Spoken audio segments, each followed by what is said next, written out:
Sometime is slow, for sure. Les gars, on se retrouve pour l'épisode numéro 2 de la série Trading débutant. Et, les gars, petit temps, pas mal, c'est sympa. C'est sympa. Donc, je vais m'asseoir. On va voir dans cette vidéo aujourd'hui la base pour moi du trading. J'en ai pas parlé dans les bases parce que ça fait partie des bases, mais je voulais faire une vidéo spéciale. Donc, l'épisode 2, il sera consacré uniquement aujourd'hui à ce qu'on appelle la liquidité. Je vous expliquerai en détail c'est quoi la liquidité en fait. Parce qu'aujourd'hui, il faut comprendre que le marché se déplace grâce à la liquidité. Donc, pourquoi le marché fait ce qu'il fait dans la plupart des cas, où il risque de se rediriger. Et dans le premier épisode, j'en ai un petit peu parlé quand je vous ai appris la structure indirectement et que je vous ai montré les hauts, les bas, voilà, les high low, les high, les low, toutes ces choses. C'est que le marché, faut voir le marché comme une voiture, voilà, qui consomme de l'essence à chaque fois et qui doit aller refaire de l'essence. Et donc, la liquidité, c'est la chose la plus importante dans le trading puisque c'est ça qui permet au marché de bouger.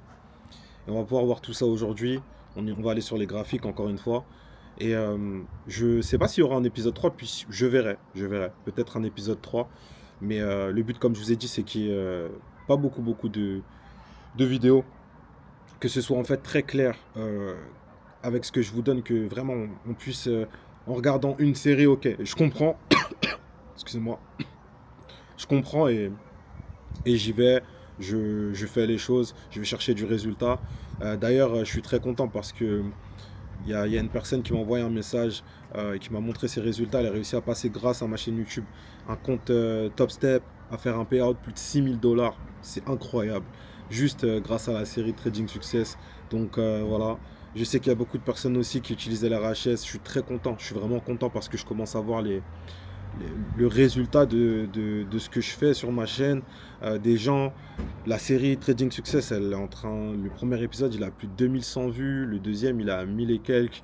Je vois que ça aide vraiment. J'essaie vraiment de simplifier au maximum et de simplifier à chaque vidéo ce que je fais pour que vous puissiez comprendre. Ça fait 9 ans que je fais du trading.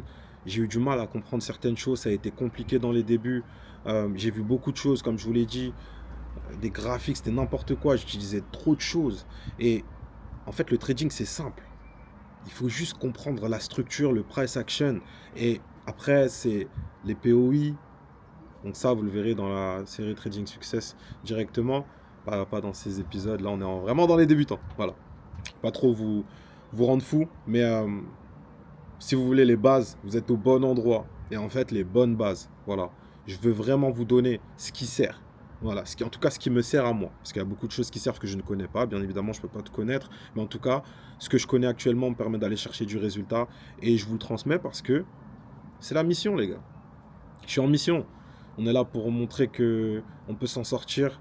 Si à travers moi, des gens peuvent changer leur vie, les gars, je suis le plus heureux, je vous jure.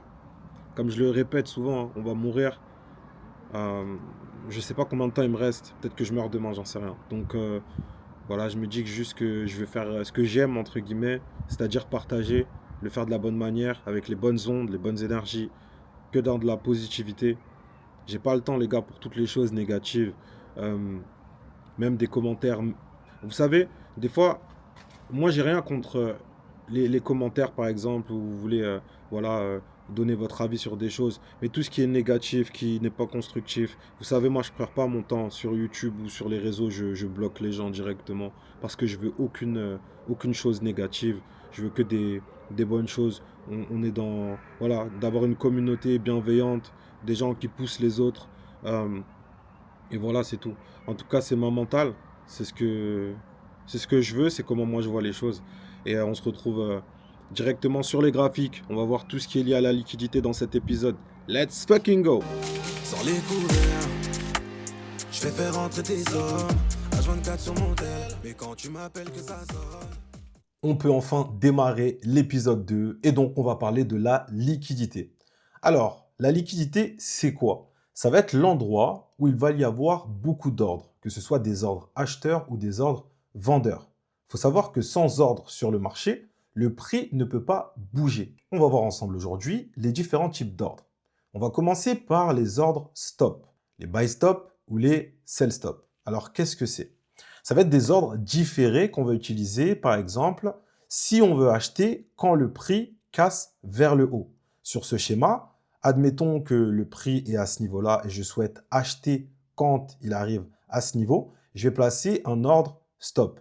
Et à partir de ce moment-là, les ordres stop se déclenchent lorsque le prix dépasse le niveau. Donc, quand le prix va dépasser ce niveau-là, mon ordre stop va se déclencher. Le sell stop, c'est la même chose, mais à l'inverse. Donc, je vais vendre si ça casse vers le bas. Admettons que le prix est là actuellement et je souhaite vendre lorsque le prix arrive à ce niveau. Je vais placer un ordre sell stop. Mon ordre se déclenche lorsque le prix dépassera ce niveau. Un stop devient un ordre au marché. Et ça, c'est important de le comprendre. Ensuite, on va passer au buy limit et au sell limit. Donc, ça va être un tout petit peu différent. On va pouvoir acheter plus bas que le prix actuel dans un buy limit, c'est-à-dire que si le marché est ici actuellement et que je passe un buy limit juste ici, lorsque le marché arrivera à ce niveau, mon ordre limite va se déclencher dès que le prix va toucher cet ordre. Ensuite, on aura le sell limit, c'est la même chose. Je vais vouloir vendre plus haut que le prix actuel. C'est-à-dire que si le marché est ici actuellement et que je veux vendre un petit peu plus haut, je vais placer un sell limit juste ici. Et dès que le marché arrivera à ce niveau et touchera mon sell limit, ça va déclencher mon ordre. Donc, un limit attend d'être exécuté au prix précis. C'est la différence entre un buy limit, sell limit et un buy stop, sell stop. Maintenant, on va parler des stop loss et des take profit. Alors, le stop loss, c'est la limite de perte qui va être automatique. Donc, quand je vais lancer une position, je peux rentrer un stop loss ou un take profit.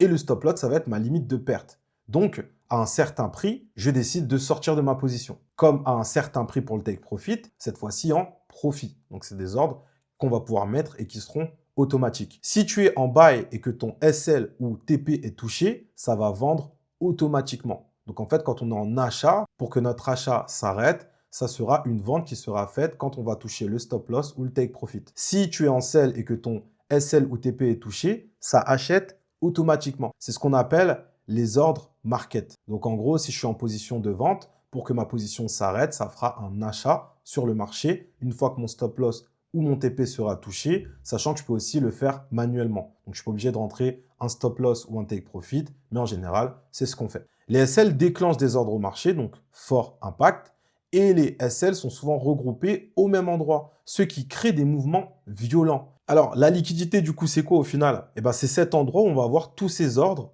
sur le marché. Et à ce moment-là, le prix va pouvoir s'y diriger. On va passer en revue pourquoi il y a de la liquidité au-dessus d'un plus haut ou d'un plus bas pour que vous compreniez vraiment ce concept. Là, on a un schéma et on va avoir un plus haut d'un côté et un plus bas de l'autre. La liquidité attire le prix. La force décide de la direction et le marché va là où il y a de l'argent à prendre. Qu'est-ce que ça veut dire? Sur ce plus haut, si le marché décide de venir prendre ce plus haut, au-dessus de ce plus haut, on va avoir beaucoup d'ordres, donc beaucoup de liquidités. Ça va être des stop loss vendeurs, des buy stop ou même des sell limit. A contrario, en dessous d'un plus bas, on aura aussi beaucoup d'ordres potentiellement puisqu'il y a beaucoup de liquidités. On aura des stop loss acheteurs, des sell stop ou même des buy limit.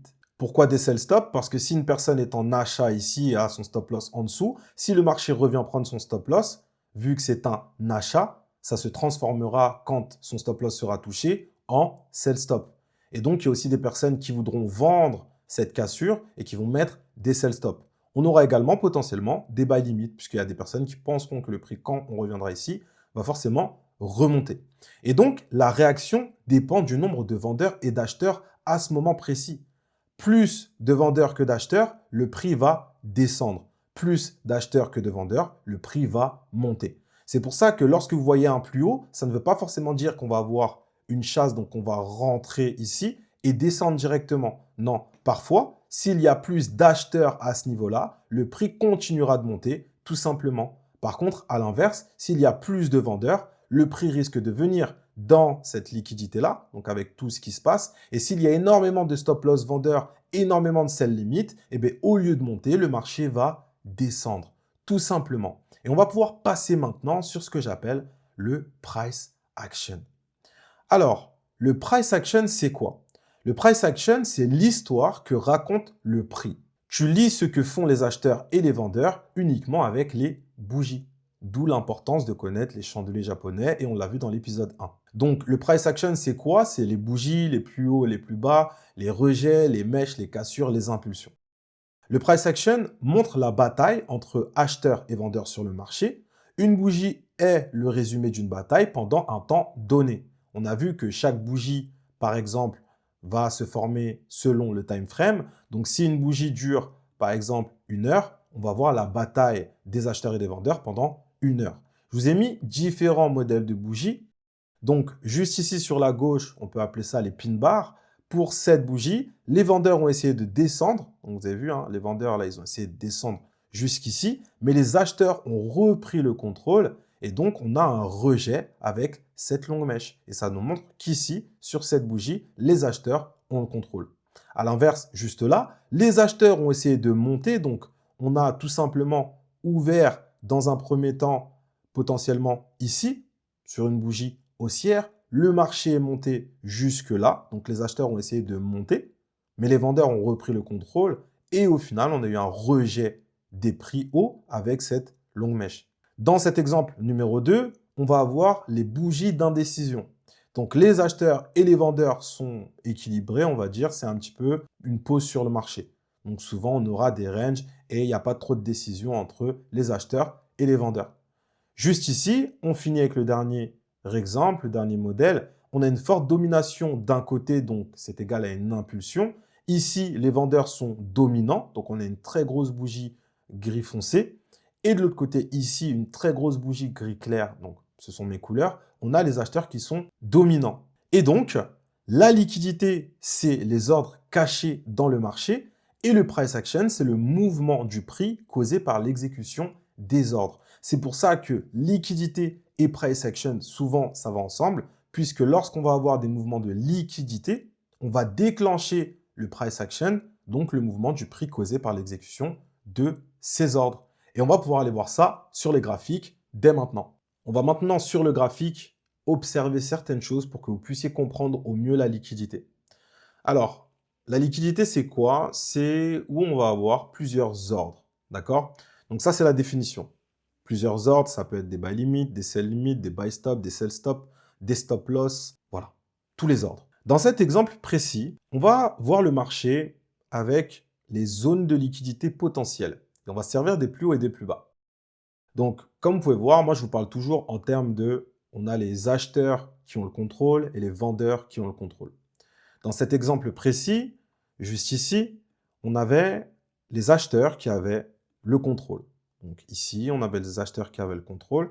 Et également ici, on a encore une fois les acheteurs qui ont le contrôle. Donc là, on a 2 bas. OK? 2 lows. Un premier low ici, un deuxième low ici. Donc les acheteurs ont le contrôle, on va dire que ça, c'est une seule et même zone. Et donc, les acheteurs ont le contrôle sur cette zone. Tout simplement. Ici, on a les vendeurs qui avaient le contrôle donc sur ce premier high, donc ce premier haut. Puis une deuxième fois ici, ils avaient le contrôle depuis ce dernier haut. Maintenant, ce qui se passe, c'est quoi? Le marché est en train de se diriger vers où? Donc, vous devez comprendre que ici, on a de la liquidité. Donc, au-dessus de ces hauts, on a de la liquidité. Mais également, en dessous de ces bas, du coup, on a également de la liquidité. Le prix actuellement, s'il décide de se rediriger vers ces hauts, c'est qu'il y a plus de liquidité ici. Liquidité veut dire potentiellement des buy stop, potentiellement des stop loss, puisque juste là, les vendeurs avaient le contrôle. Donc, si les vendeurs avaient le contrôle, ici, on va avoir beaucoup de stop loss potentiels. Et donc, on va se mettre juste là. J'aime bien quand c'est en haut, donc on va le mettre en haut. Voilà. Ici, on a beaucoup de liquidité.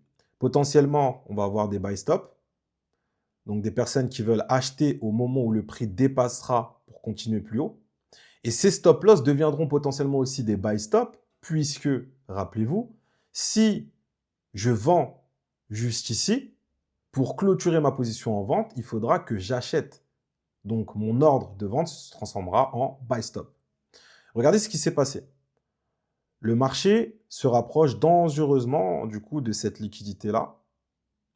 Et au final, on va venir chercher, voilà, juste là, à partir de ce moment-là, on vient prendre tous les stop loss potentiels des vendeurs. Et à ce moment-là, il peut se passer deux choses. Soit le marché va descendre parce qu'on a beaucoup plus de vendeurs que d'acheteurs. Donc, on a déclenché, en fait, les stop loss. Donc, on va avoir des buy stop, mais pas assez de buy stop pour continuer d'aller à la hausse. Et donc, il y aura aussi potentiellement des sell limites. Et donc, le prix va descendre parce qu'il y aura plus de mouvements vendeurs que d'acheteurs. Ou le marché va monter parce que on a liquidé énormément de personnes. Donc, on a tous les vendeurs, ils se sont fait sortir. Donc, il y a eu énormément de buy stop qui ont été déclenchés. Et donc, le marché va aller vers le haut. Et si vous regardez bien, qu'est-ce qui s'est passé? Le prix ici, on a une première clôture au-dessus et une grosse bougie par la suite. Et on voit que le prix se déplace. Et bien, ici, on a tout simplement eu une prise de liquidité. Donc, on a liquidé les vendeurs et on avait beaucoup plus d'acheteurs. Donc, le prix a tout simplement continué d'aller plus haut. Et ça nous amène au deuxième point de liquidité potentielle. Donc là, on va en avoir deux, encore une fois. Vous voyez tout ça comme des zones, hein. Donc ici, on avait la zone potentielle où les acheteurs, ou les vendeurs, pardon, avaient le contrôle. Donc là, vous avez vu que les vendeurs avaient le contrôle, hein, jusqu'à ce niveau. Donc le dernier niveau bas en réalité, juste ici. Voilà. Et ici, qu'est-ce qui se passe? Encore une fois, on vient prendre la liquidité. Donc rappelez-vous, la liquidité, qu'est-ce que c'est? C'est tous les ordres potentiels. Donc, tous les vendeurs qu'on pouvait avoir ici, qu'est-ce qu'on a au-dessus? On a des stop loss. On a potentiellement des buy stop et également des sell limits. Sell limits sans E. Et qu'est-ce qui s'est passé? Le marché est venu chercher la liquidité. Et là, on voit bien que on prend la liquidité et on a une rejection très forte. C'est-à-dire que là, tous les stop loss de ces vendeurs ont été déclenchés. D'accord? Donc, ça crée, entre guillemets, vu que c'était des vendeurs, ça va créer des buy stop. Donc, potentiellement pour aller plus haut. Et là, le marché décide de descendre. Pourquoi? Parce qu'on a sûrement beaucoup plus de sell limit que de buy stop. Tout simplement. Donc là, on est venu chercher la liquidité. Et au final, qu'est-ce que le marché fait?